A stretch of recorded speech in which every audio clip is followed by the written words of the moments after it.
1 second.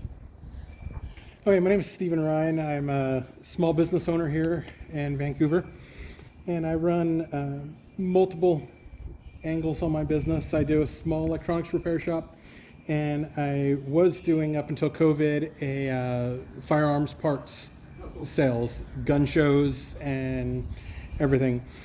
But COVID killed that part. So right now it's just electronics repair.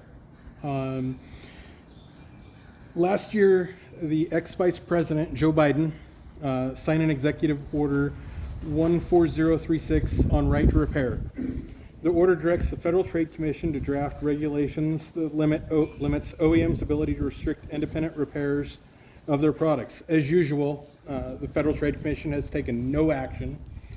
The Federal Trade Commission had already written a report, and they wrote, it was called Nixing the Fix, an FTC report to Congress on repair restrictions, which covered most of the opposition's anti-repair talking points. Subsequently, in June 2021, H.R. 4006, which is a Fair Repair Act, was filed in the House of Representatives.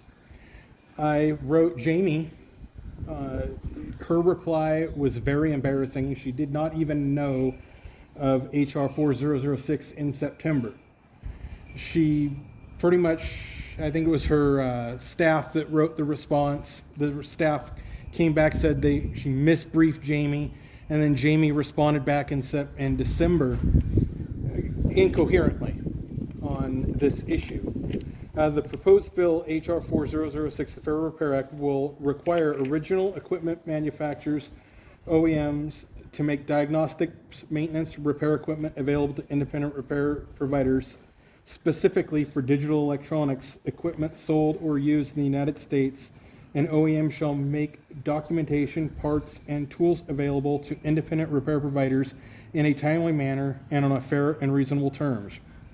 A similar bill in New York, the Fair Repair Act, S 4104 in the Senate and A 7006 in the Assembly, passed almost unanimously, bipartisanly, legislation. This is just like a week and a half ago, 2 weeks ago. The Senate 59 yay to 4 nay, Assembly 145 to 1 nay. It's very bipartisan. Additionally, Colorado, I believe that same week, passed similar legislation regarding to the repair of electronic wheelchairs so people could not be bedridden.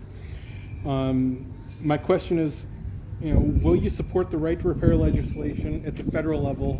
If so, how would you do it? I know you might not be familiar fully with this, but yeah, you did a good job explaining to me before the town hall. To me, it sounds very simple. Like we want to have increase more competition in the market, so that you have more options than going to like the Apple store or having to order a whole new whatever it is electronic widget, as opposed to being able to go and source it somewhere like almost locally, or have somebody else in a repair shop go and take care of it. So to me, from what the brief summary that I read and the way you described it, it sounds good to me, and I don't see why it'd be a partisan issue. okay, then my second question is more partisanish.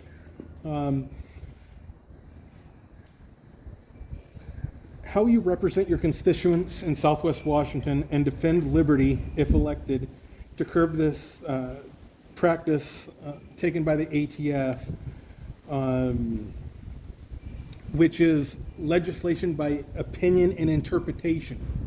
That means, for example, in 2015, the ATF said, if I lend you a tool, that would make the person lending the tool a firearms manufacturer. So if I lend you a tool and you use that on your firearm to either make your firearm or engrave something on your firearm to do some sort of gunsmithing, that makes the person lending the tool a manufacturer. How would you help us with that? The ATF just puts so much bureaucracy in there, and I'm pretty easy. Like, I think there's just a big period at the end of the Second Amendment. So like I would sponsor, or I would draft or sponsor legislation to get rid of the ATF, get rid of the National Firearms Act. Like, just all these little details they come up with, those are just infringements. Those are just against the Second Amendment. That's right. When 90% of the time, you're literally just talking about like pieces of metal, Yes. like suppressors or whatever. Like, it's nonsense. It's infringements. It's designed to give them more power and more authority. And so, like, Like again, I will never, to safeguard our liberty, I will always protect the Second Amendment, because that's our ultimate check on liberty. I mean, and it's not designed just for self-defense or for hunting. It's designed to keep a government, an oppressive government off our back. So yeah, and I think we have to be very obviously cautious about rhinos that are selling us out right now with gun control. But then a lot of the gun laws that are on the books right now, I just think are infringements. The National Firearms Act is a great example. Having to get a permit to carry, I think, is an infringement. I mean, you don't need a permission slip to carry concealed or to carry open to exercise your Second Amendment. I think that's absolutely ridiculous. You don't need a permission slip to exercise your First Amendment. So why do we need it for a Second Amendment? So, Yeah, the rulemaking process, the ATF skirts around that a lot. And the Roe decision, when they went after a person that was running a CNC shop, you'd be able to place a hunk of metal that was 80% finished, hit a button. He wouldn't hit the button, so they went after him. And the judge put out a tentative ruling how the judge was going to rule, and it was going to be against the ATF because the definition of a firearm, an AR-15, does not meet that. So they dropped the charges so the judge would not rule. Then a judge in Texas ruled, and then a month later, Joe Biden said to them to make a rule to redefine what is a receiver or a firearm or a suppressor, and they passed rulemaking on that recently that makes what they call an 80% or a blank sheet of metal, August 23rd, now is considered a firearm. yeah.